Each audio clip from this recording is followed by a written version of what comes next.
Hi, my name is Mike Conley of East Bay Property Management, and we're going to take about 3 minutes in this video to set the record straight on who can break a lease. Now, if you're like most landlords, you started with a 12-month lease with your tenant, but then you let it expire and now it's going month to month.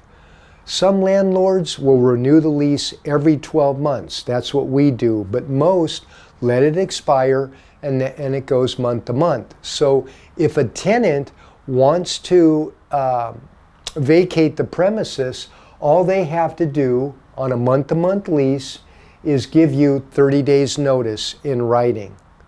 Now, if you're a landlord and you want to end the lease and you're on month to month, all you have to do is give the tenant 30 days notice in writing. However, if they've been residing in the rental for longer than 12 months, you have to give them 60 days notice. So that's on a month-to-month lease. Now, if you're on a longer term lease, like let's say a 1-year lease, and your tenant says, hey, we want to break the lease because we've got a job transfer, we've just bought a new home, they're able to do so, but they're responsible for making payments on the during the entire time that the home is vacant until a new tenant moves in. Now, the onus is on you to continue to advertise and market the vacancy aggressively, but the tenant must pay you rent until the incoming tenant starts the lease. So they're acceptable until the new tenant moves in. Now, the question is, do you show the home while the outgoing tenant is still residing there? And I will do that to help save the outgoing tenant some rent if it's a 9 or 10 on a scale of 10 in terms of neatness and cleanliness. The home must look like a model house if you're going to show it with the outgoing tenant still residing there.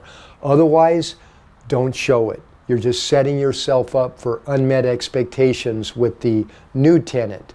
I love being able to show a rental house and say, hey, what you see is what you get. The way the walls look, the way the carpet looks, or the flooring, this is the way it is. And when you've got a lot of boxes and a lot of disarray in a rental house while you're showing it, it's just going to get you into trouble in the long run. So this is where the outgoing tenant needs to be cooperative with you. Now, can a landlord break a 12-month lease early? And the answer to that is absolutely not. There's just no way that you can break a lease. If you want to sell the house or move back into it, you have to wait until the 12 months has expired. The only exception, of course, is if the tenant refuses to pay rent or violates the lease. Then you're moving into an eviction process. Now, 90% of our leases are 12 months. The only exception is when we sign a lease in November or December. Then they're usually 16 months because we like all of our leases to expire in the spring or summertime. They're much easier to rent for the owner, and it's actually more advantageous to the tenant. They're going to have more choices in the spring or summer. So we'll sign a 16-month lease in December, and then when that lease expires, we go 12 months at a time with the same tenant. So if you have any questions at all regarding your lease, give me a call.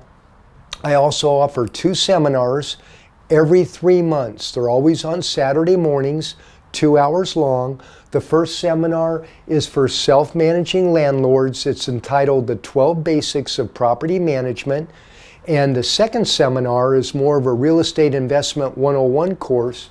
It's entitled, Should I Hold, Sell, or Exchange My Rental Property?